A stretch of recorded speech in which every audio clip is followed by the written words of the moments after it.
विष्णु पुराण हिंदू धर्म के 18 महापुराणों में से एक अत्यंत पवित्र और महत्वपूर्ण ग्रंथ है। इसे वैष्णव पुराण भी कहा जाता है क्योंकि इसमें भगवान विष्णु को संपूर्ण सृष्टि का आधार, पालनकर्ता और परम सत्य बताया गया है।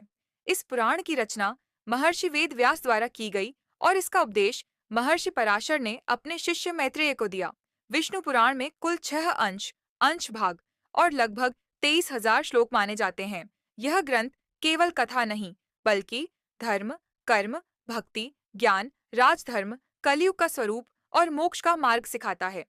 प्रथम अंश, सृष्टि की उत्पत्ति। सृष्टि के प्रारंभ में केवल परम ब्रह्म ही विद्यमान था। न दिन था, न रात, न आकाश, न पृथ्वी। चारों ओर केवल अंधकार और शून्य था। उस अनंत शून्य में योग निद्रा में शेषनाग पर शयन करते भगवान विष्णु विराजमान थे।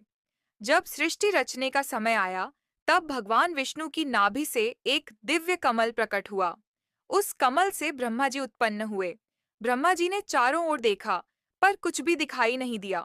तब भगवान विष्णु ने उन्हें आदेश दिया, तपस्या करो, तभी सृष्टि की रचना संभव होगी। हजारों वर्षों की तपस्या के बाद ब्रह्मा जी ने पंचमहाभूत लोक देवता, आर्षि, मनु, मानव की रचना की। इस प्रकार सृष्टि का प्रारंभ हुआ।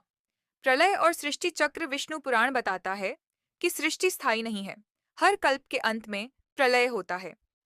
3 प्रकार के प्रलय बताए गए हैं: नित्य प्रलय, प्रतिदिन मृत्यु, नैमित्तिक प्रलय, ब्रह्मा के दिन की समाप्ति, महाप्रलय, संपूर्ण सृष्टि का लय। प्रलय के समय सब कुछ जल में विलीन हो जाता है और केवल भगवान विष्णु ही शेष रहते हैं। फिर वही सृष्टि का पुनः आरंभ करते हैं। द्वितीय अंश, मनु और मानव। सृष्टि मानव जाति की उत्पत्ति मनु से मानी जाती है। स्वयंभू मनु। ब्रह्मा जी के पुत्र स्वयंभू मनु पहले मनु थे। उनकी पत्नी शतरूपा थीं। इनके वंश से मानव सभ्यता आगे बढ़ी। मनु ने पृथ्वी पर धर्म, नियम, समाज, राज्य व्यवस्था की स्थापना की। विष्णु पुराण में कुल 14 मनुओं का वर्णन है, जिनमें से प्रत्येक मनु एक कल्प में शासन करता है। मत्स्य अवतार की कथा। जब पृथ्वी पर अधर्म बढ़ने लगा और वेदों का नाश होने लगा, तब भगवान विष्णु ने मत्स्य अवतार लिया। राजा सत्यव्रत वैवस्वत मनु को भगवान ने एक छोटी मछली के रूप में दर्शन दिए। मछली धीरे धीरे विशाल रूप धारण कर गई।